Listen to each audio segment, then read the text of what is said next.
좀 전에 읽은 말씀을 가지고 기도해도 왜 고통은 사라지지 않는가라는 제목으로 하나님의 말씀을 함께 나누겠습니다. 여러분은 하나님이 선하시고 전능하시다는 것을 믿으십니까?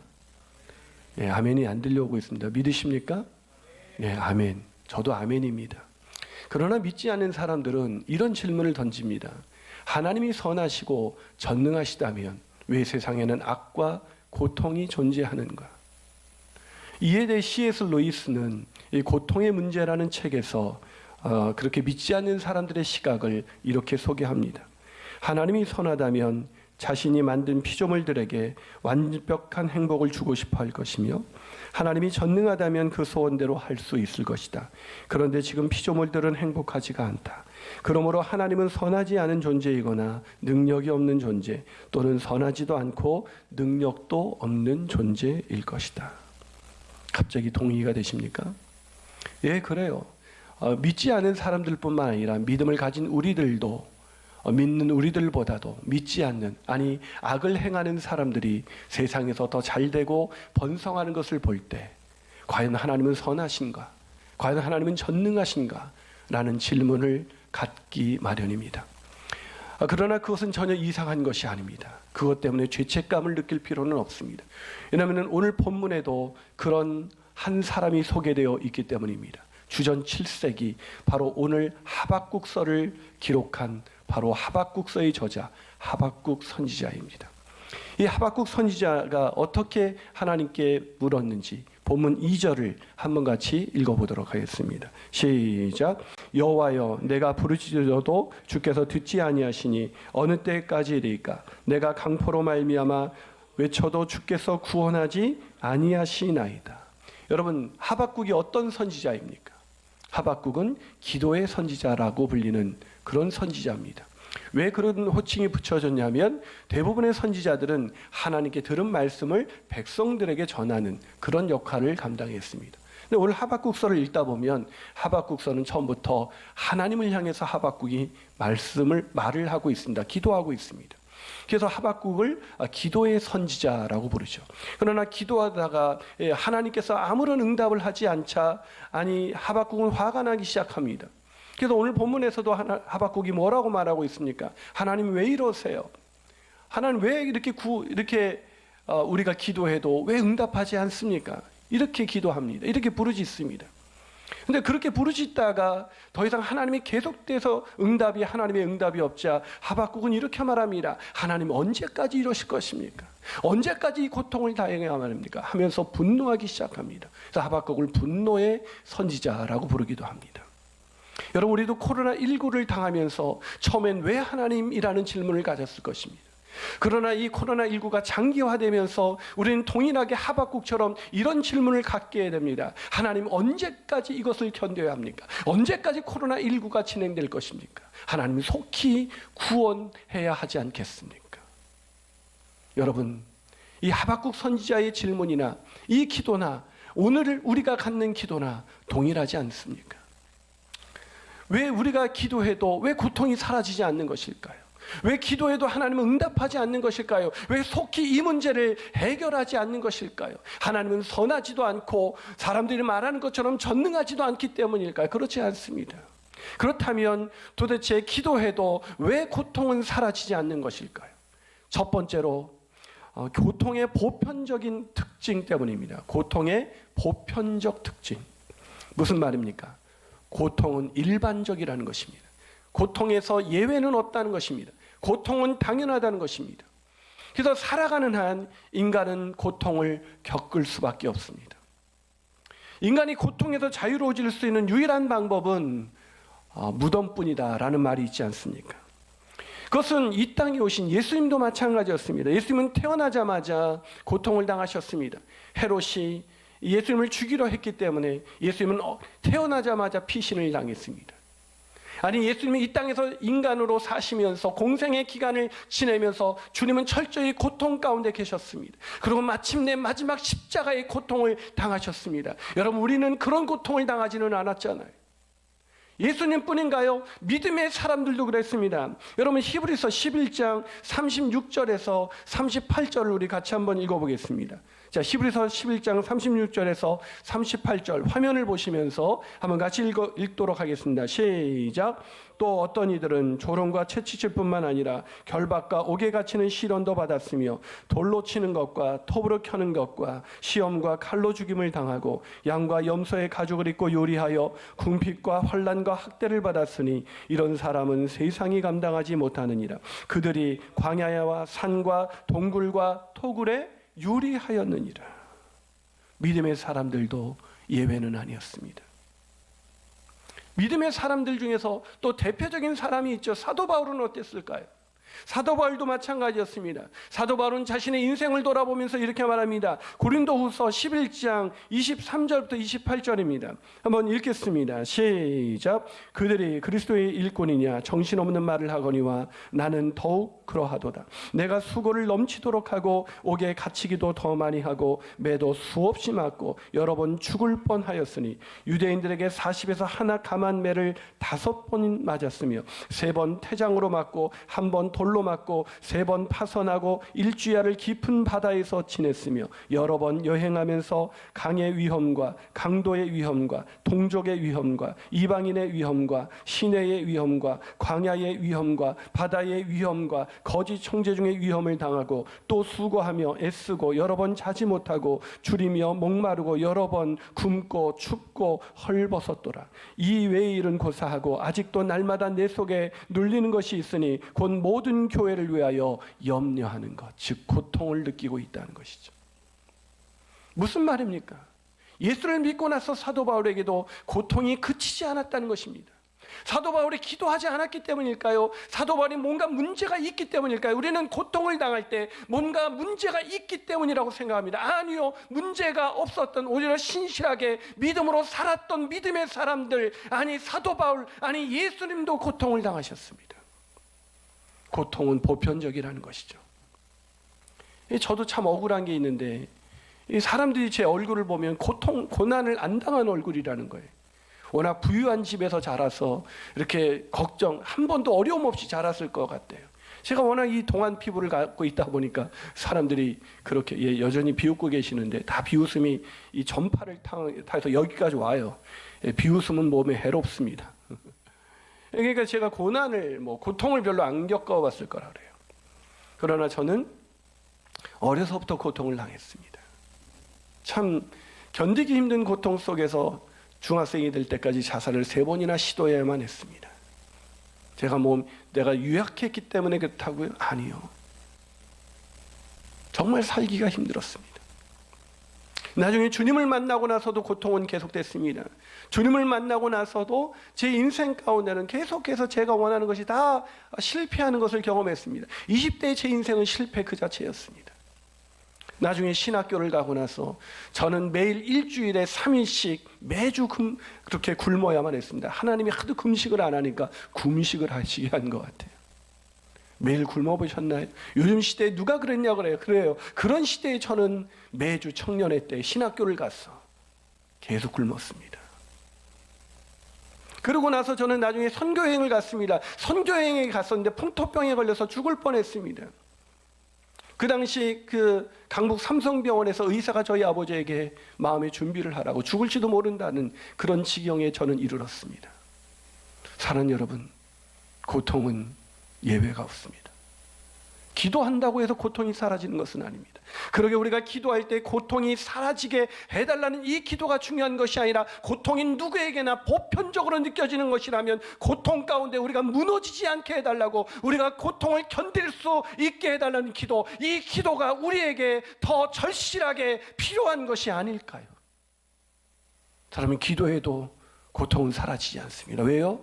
고통은 보편적입니다. 한 발 더 나아가서 기도해도 왜 고통은 사라지지 않는 것일까요? 그 두 번째 이유는 고통을 하나님께서 허용하시기 때문입니다. 고통을 하나님이 허용하십니다. 뭐라고요, 목사님? 고통을 하나님이 허용하신다고요? 믿을 수 없는 말이죠. 네, 고통을 하나님이 허용하십니다. 그러나 어떤 사람이 이렇게 말할 거예요. 정말 그렇습니까? 하나님은 선하시고 전능하신데 어떻게 고통을 허용하십니까? 네, 대부분의 사실 고통은 하나님 때문이 아닙니다. 대부분의 고통은 첫 번째로 사탄 때문에 옵니다. 이 사탄이 여러분 아담과 하와를 미혹하여 타락하게 만들면서 고통이 없는 에덴 동산에서 살았던 아담과 하와는 이제 고통을 경험해야만 했습니다. 첫 번째 당한 고통이 뭐예요? 부끄러움을 알게 됐습니다. 죄로 인한 고통이 찾아오기 시작했습니다. 그 고통은 사랑하는 형제 중에 하나가 자기 아우를 쳐 죽이는 그 고통을 경험해야만 했습니다. 사단의 유혹으로 인해서 이 땅에는 고통이 있습니다. 또 두 번째로 그 사단에게 미혹당한 인간으로 인해서 이제 원죄를 갖게 된 모든 인간들은 살아가는 것 자체가 죄를 짓는 것이고 죄를 지을 때마다 고통을 유발하게 되는 것입니다. 무슨 말입니까? 사단과 인간이 대부분의 고통을 유발하고 있다는 것입니다. 그래서 C.S. 루이스는 앞서 소개한 제 고통의 문제에서 이렇게 말을 합니다. 고통의 가능성은 영혼들이 서로 마주치는 세계의 존재 그 자체에 이미 내재되어 있다. 무슨 얘기입니까? 여러분, 이 고통의 가능성은 인간이 마주칠 때마다 고통은 이미 존재할 수밖에 없다. 왜? 인간은 망가졌기 때문이죠. 인간은 죄인이기 때문이죠. 영혼들이 악해질 때는 틀림없이 이런 가능성을 이용하여 서로를 해치려 들 것이다. 그리고 인간들이 겪는 고통의 5분의 4는 여기에 해당한다고 해야 할 것이다. 네, 그렇습니다. 고통의 대부분은 사단과 인간의 학작품입니다. 그렇기 때문에 고통이라는 것은 우리에게 계속해서 올 수밖에 없어요. 어떤 고통이 옵니까? 이 C.S. 루이스는 계속해서 말합니다. 고문과 채찍과 감옥과 노예와 총과 총검과 폭탄을 만든 이는 하나님이 아니라 사람입니다. 우리의 가난과 과로는 자연의 심술 때문에 생기는 것이 아니라 인간의 탐욕 내지는 어리석음 때문에 생기는 것이라고 그는 말하고 있습니다. 네, 그렇습니다. 모든 고통은 인간과 사단 때문에 오는 것입니다. 물론 하나님이 주시는 것도 있죠. 그 대표적인 사람이 바로 욥입니다. 욥은 경건한 사람이었습니다. 하나님을 경외하는 사람이었습니다. 자신은 물론 자신의 자녀들까지 죄를 짓지 않게 하기 위해서 노력했었던 사람이었습니다. 그러나 그는 가장 많은 인간으로 볼 때 가장 많은 고통을 당한 사람 중에 한 사람입니다. 왜요? 하나님이 그를 테스트하는 것을 허락하셨기 때문입니다. 사단이 얘기했죠. 까닭없이 하나님을 섬기겠습니까? 고난을 줘보십시오. 저는 바뀔 겁니다. 그러나 하나님은 욥을 신뢰했기 때문에 고난으로 인한 고통을 허용하시죠. 지금 목사님이 얘기하는 걸 보면 고통은 대부분 하나님이 주는 것이 아니라 인간이나 사단에 의해서 주어지는 것인데 왜 하나님이 허용하신다고 그렇게 말씀하십니까? 라고 반문하는 분이 계시나요? 네, 설교를 잘 듣고 계시는 것입니다. 네, 맞아요. 그런 질문을 하실 수가 있어요. 그러나 기억할 것이 있습니다. 역사의 주관자는 하나님이시라는 것입니다. 다시 말해서 사단과 인간이 범죄하여 고통을 유발하게 한 것도 하나님의 허락하심이 없으면, 하나님의 허용하심이 없으면 이루어질 수 있는 것이 아니라는 것입니다. 그러기에 사랑하는 여러분, 고통은 하나님이 허용하시는 것입니다. 그렇기 때문에 우리는 고통을 막을 길이 없는 것입니다. 기도해도 고통은 존재할 수밖에 없는 것입니다. 그러기에 내가 믿음을 가졌다고 해서 고통이 사라질 거라고 착각하지 마십시오. 오히려 믿음을 가져도 이 세상에서 우리가 믿음을 가지고 살아가는 그 순간에도 고통은 우리에게 올 수밖에 없는 것입니다. 그러기에 왜 나만 겪는 고통이냐고 원망하지 마시기 바랍니다. 왜 나만 겪는 아픔이냐고 왜 라는 질문을 거두시고 오히려 고통을 허용하시는 그 허용 안에서 내가 이 고통을 어떻게 견디고 승리하는 믿음의 신앙생활을 할 것인가. 이것이 어쩌면 지금 코로나19로 인해서 더 많은 고통 가운데 있는 우리에게 더 중요한 태도는 아닐까요? 고통은 하나님이 허용하십니다. 마지막으로 기도해도 왜 고통은 사라지지 않는 것일까요? 그것은 고통에는 하나님의 뜻이 있기 때문입니다. 고통에는 하나님의 선하신 뜻이 있습니다. 이쯤 설교를 들으시다 보면 목사님 말씀하신 것처럼 고통은 보편적인 것이고 고통을 하나님이 허용하실 수밖에 없다면 우리는 고통을 당할 수밖에 없겠죠. 그렇다면 정말 하나님은 선하신 것이 맞습니까? 하나님은 정말 사랑이신 것이 맞습니까? 어떻게 그렇게 선하시고 사랑이 많으신 하나님이 우리가 고통을 당하는 것을 계속해서 허용할 수 있단 말입니까? 고통을 좀 제거하면 안 될까요? 그래요. 코로나19를 좀 빨리 제거하시면 안 될까요? 왜 하나님은 계속해서 이 고통 가운데 우리를 내버려 두시는 것입니까? 왜 고통을 견디게 하시는 것입니까? 왜일까요? 하나님이 심판하는 것을 원하십니까? 하나님이 지금이라도 고통을 유발하는 사람을 빨리 심판해서 제거하기를 정말로 원하십니까? 만약 그렇다면 제일 먼저 저와 여러분이 제거되어야 합니다. 심판받아야 합니다. 아니 이 온 세상에 살아남을 사람 아무도 없습니다. 인간이 범죄하고 나서 얼마 지나지 않아 창세기 6장 5절과 7절은 인간의 상태를 바라보는 하나님을 이렇게 묘사하고 있습니다. 한번 같이 읽어보죠. 시작. 여호와께서 사람의 죄악이 세상에 가득함과 그의 마음으로 생각하는 모든 계획이 항상 악할 뿐임을 보시고 땅 위에 사람 지으셨음을 한탄하사 마음에 근심하시고 이르시되 내가 창조한 사람을 내가 지면에서 쓸어버리되 사람으로부터 가축과 기는 것과 공중의 새까지 그리하리니 이는 내가 그것들을 지었음을 한탄함이니라. 한탄함이니라. 모든 사람이 다 악하고 모든 생각이 다 악합니다. 그러기에 하나님께서 이 고통을, 악을 유발하는 인간으로부터 그 고통을 제거하기 원하신다면 선택은 한 가지입니다. 이 땅에 있는 모든 인간을 쓸어버리셔야 합니다. 하지만 하나님은 그렇게 하지 않으셨습니다. 왜요? 그런 죄로 인해서 망가져서 계속해서 고통을 유발하고 고통을 주고받는 그 인간들을 사랑하셨기 때문입니다.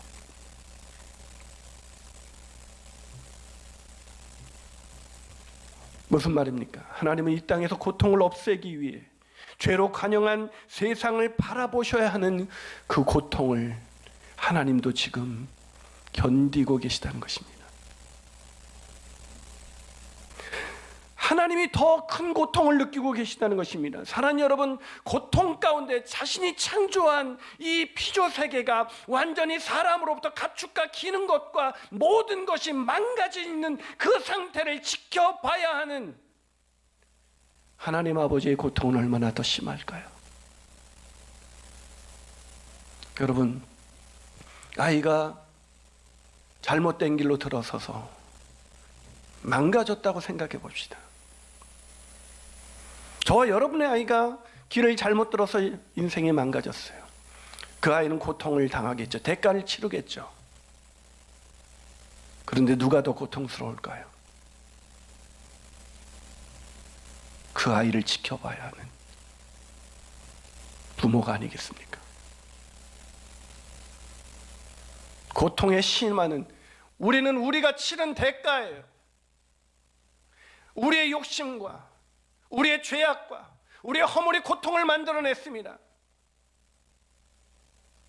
그런데 그걸 지켜보는 하나님 아버지께서는 얼마나 고통스러우셨을까요?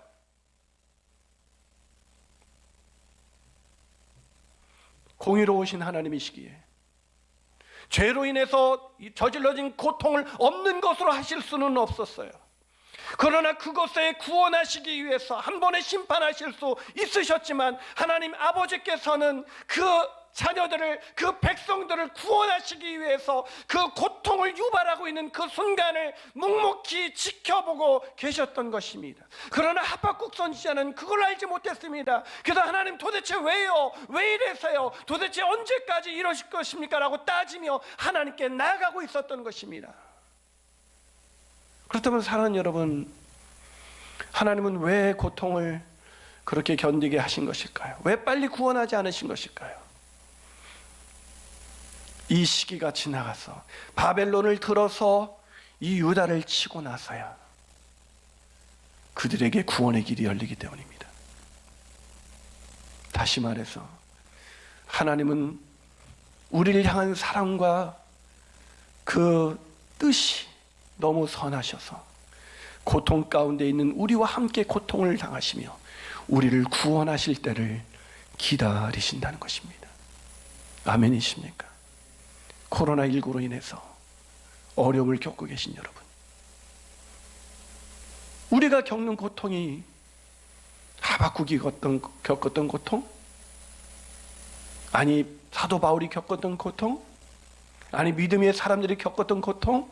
아니 주님이 겪었던 고통은 아닐 것입니다. 그 고통 가운데 계신 주님, 그분을 바라보심으로 그분이 마침내 우리를 구원하셔서 다시 회복시키기 위해서 지금 이 고통을 허용하고 계신다는 것 믿으시기를 주님의 이름으로 축원합니다. 그래서 우리가 깨달아야 할 것은 기도한다고 해서 고통은 사라지지 않는다는 것. 그러나 하박국처럼 기도할 때 고통 속에서 우리를 지켜보시는 주님과 주님의 뜻을 분별할 수 있다는 것을 기억하시기 바랍니다.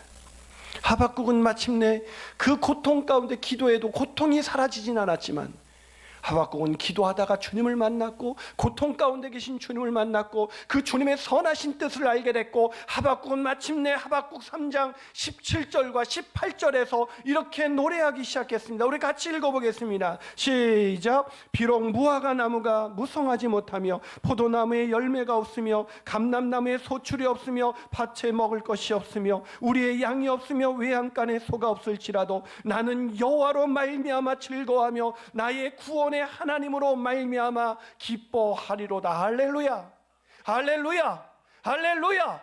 그렇습니다. 우리는 코로나19로 인해서 고통 가운데 있을지라도 나는 여호와로 인하여 즐거워하며 여호와의 구원으로 인하여 기뻐하리로다. 이 노래가 우리의 노래가 되기를 주님의 이름으로 축원합니다. 유대인의 작가 중에 엘리 위젤이라는 분이 계십니다. 이분이 쓴 책 중에 흑야라는 책이 있어요. 흑야. 근데 이 책에서 아우슈비츠 수용소에서 일어난 일들을 이야기하고 있습니다. 아우슈비츠 수용소에서 이 유대인들을 더 옥죄기 위해서 했던 그 나치가 얼마나 악한 인간들은, 인류 역사상 정말 나치같이 악한 인간들이 있겠습니까? 유대인들을 더 옥죄기 위해서 시범 케이스로 어린 10대 소년 하나를 끌어다가 아주 잔혹하게 처형을 하기 시작합니다. 교수대 위에 매달아서 그를 처형하기 시작하는 거예요.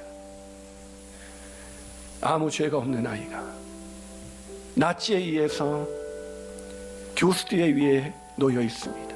그리고 참혹하게 잔인하게 고통을 받고 있어요. 서서히 죽어갑니다.